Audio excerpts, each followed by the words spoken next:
Afternoon everybody, Rich here, back for another video for the Diecast F1 review. Here today is the Ferrari F93A from the 1993 Formula 1 World Championship, and the car shown is that of Alesi. Now the F93A was what Ferrari thought was going to be the car that brings them back to the top. It was sort of a conservative approach compared to their 92 car, which was revolutionary with active suspension and traction control and all the guff like that, but a double floor and a not very well engineered car showed that the team were in a bit of a doldrum. 21 points scored in 92, an underpowered car and an unreliable car, and two keen drivers, but one was pretty much shown the door after a few unexpected performances, or not unexpected but underperforming.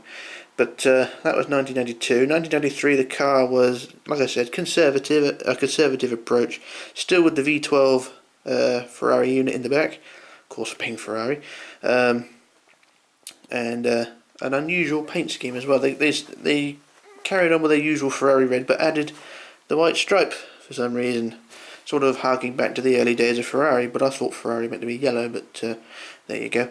But the car was still unreliable and off the pace, but it was an improvement, say none the least, compared to the 92 car. 3 podiums scored throughout the season. One for Gerhard Berger and 2 for Alesi.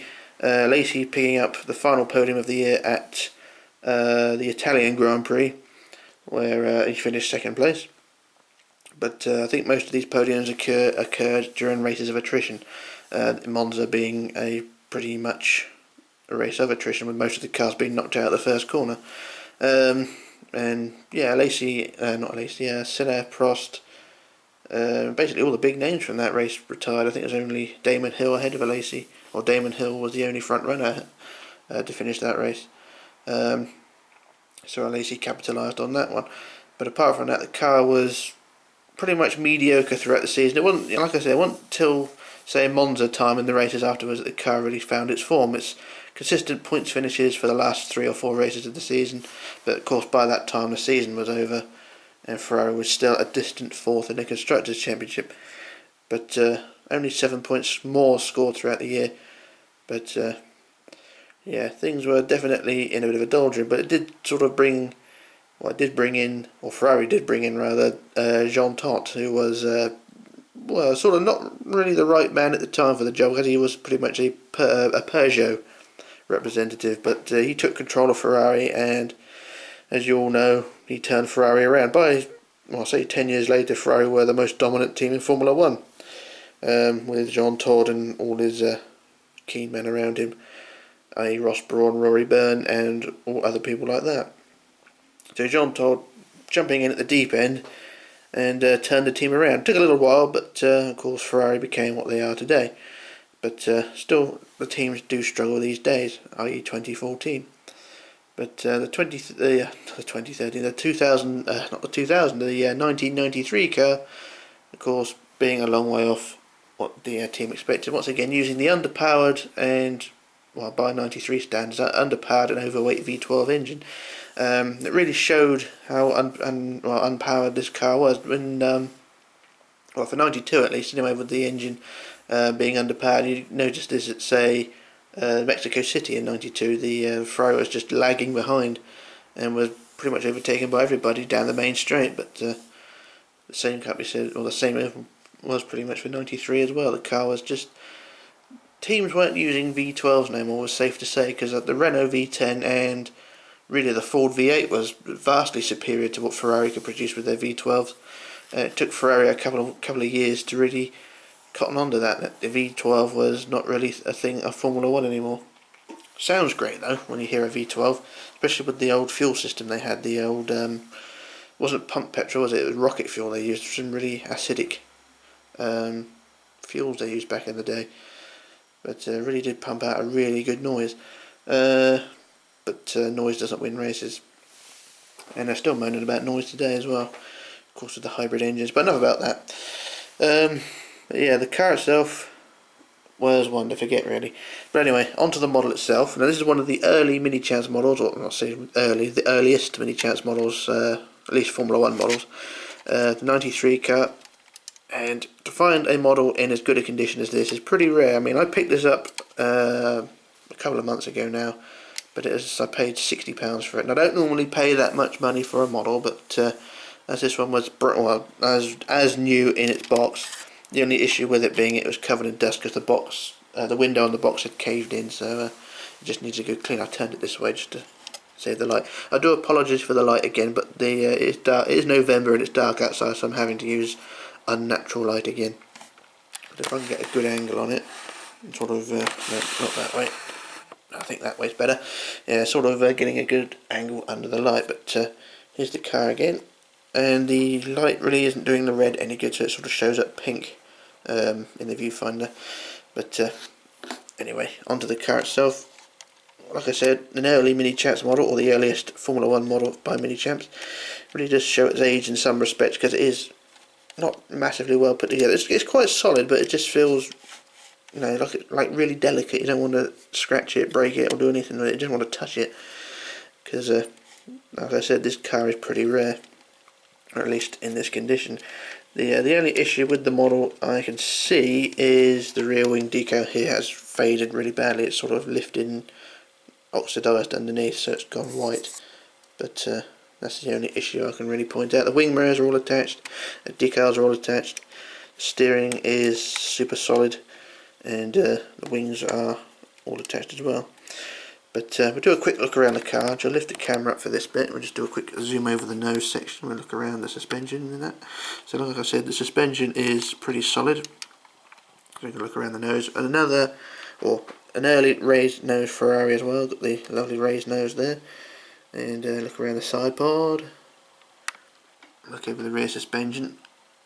Of course, I've got the white stripe on the rear there. And there's something I've noticed on this when you look at this model. I would say model of this age, the white decal tends to fade yellow, but this is absolutely stunning white. Previous owner, because yes, this is an eBay purchase, but the previous owner really did look after this one, kept it in its box, and it hasn't faded at all.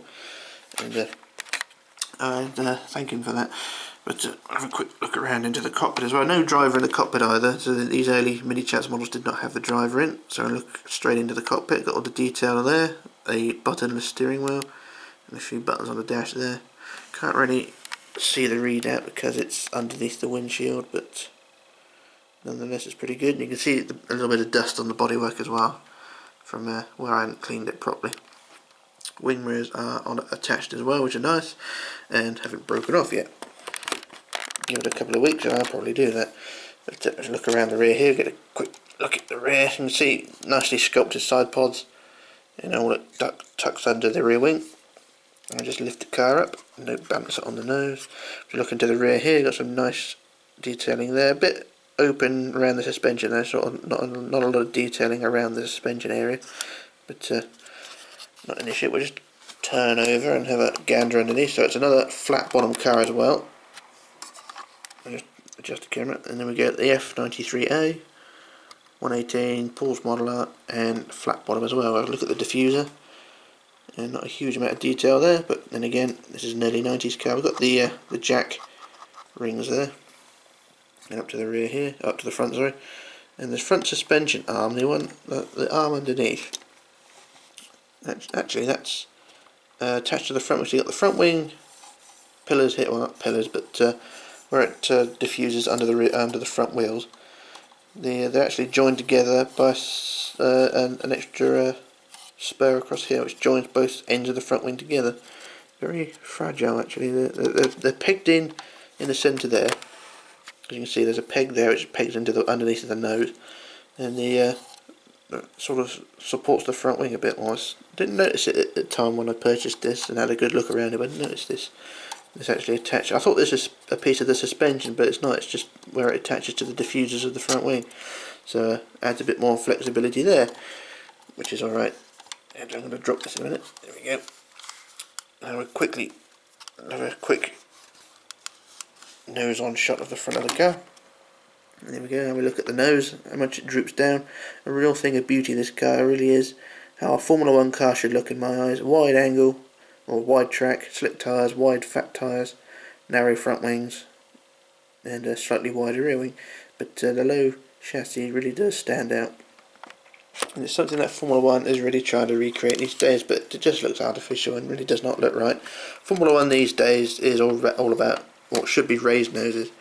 A low nose like this on a modern Formula 1 car really does not look right. But that's just my opinion. And I've seen plenty of Formula 1 cars. But there we go. Have another look at the white stripe around the bodywork here. And we see the Alesi there. And you really see the decal is really well attached, or really well applied. It's sort of blended into the bodywork. It's not going to peel off any given opportunity. With the decals down the nose, the big 27, the iconic 27, Magneti Marelli, and what's that? Weber. Got the Ferrari badge on the nose, and you can see that the decals on the front wing are sort of oxidised a bit, where they've gone a bit faded around the edges. But you can sort of expect that with a model of this age. And dusty tyre, and that's what you expect. So we've got to look around the rear bodywork here. The big Fiat logo, got the Alesi there. I already looked at that. And so we've got, like I pointed out at the beginning, the decal on the rear wing here has oxidised quite badly, and it's not coming off there. It's not like it's going to peel off. It's just sort of oxidised. It looks like it's got moisture underneath it. I don't know, but it just looks, I don't know, a bit faded, as you can tell. So we look around at the other one. And the other one's the same as well. So yeah, it's just the rear wing end plates which are a bit dodgy. Probably just wants reapplying or scraping off and put a new ones put on. But I won't be doing that, because knowing me, I shall fuck it up. A quicker look around here. Have an upper profile of the car. Actually, I'll turn it that way and get it all in. Have a good look at the overhead profile of the car, and it is, like I said, a thing of beauty. Very quick zoom in like that, and yeah, an absolute stunning car. And I do apologise if I've gone back in time with this one, because I normally, at the moment, I'm doing my Ferrari reviews sort of in order, and I've stopped at the 98 car, but I've sort of, upon request, I've gone back to the 93 car, and it's a nice model as well. I don't have the 94 car, which is a shame. The 94 car was sort of back in the right direction for Ferrari, but still taking their time, if you know what I mean. They were still lagging behind, but at least they got a race win. But the 93 car, although not a race winner, definitely won in the looks department. A lot of people didn't like the white stripe on the car, and I can sort of see why, but as it looked a bit like a Dallara, but it did make the car stand out a bit more. And yeah, it really is a nice looking car. Rare as hell if you're trying to buy one of these, at least in good condition, because a lot of the time when you find one of these on eBay, even though the paintwork's spick and span, you will find that the wing mirrors are missing, or the front wing is slightly bent or something like that. It is a really rare model. I don't know how many they produced at the time when they made these. Say the Williams, McLarens, and I'll say the Saubers as well of that year were pretty common nowadays, but this Ferrari is just so rare.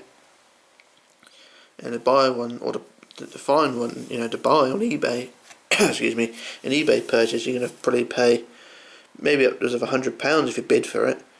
I've seen these sell up to £70 out, you know, without the box and wing mirror missing, and that's ridiculous amount of money for a damaged good, basically. And I was really lucky to pick this up for £60. I mean, this is a buy it now for someone who didn't. Well, I suppose it's someone who didn't know what it was really worth, or just wanted a quick sale. But I picked it up as soon as I could, and I'm really pleased that I picked it up. Whether it's the Alesi version or Burger version, I think they're just equally as rare. And I don't think there are any reissues or alternate versions of this car. I think this is just the one version, Alesi and Burger, and that's it. I don't think there's any others available. But if you want this car, you really are going to have to pay through the nose for it. But yeah, that's pretty much all I've got to say on the matter. It's an absolute beauty. So yeah, not much else to say. An absolute stunning beauty of a car, and I absolutely love it. But thanks for watching anyway, and I do appreciate requested reviews. Say if you want a car reviewed, then I shall review it if you want. I have been requested to do the MP420 as well, the McLaren MP420 from 2005.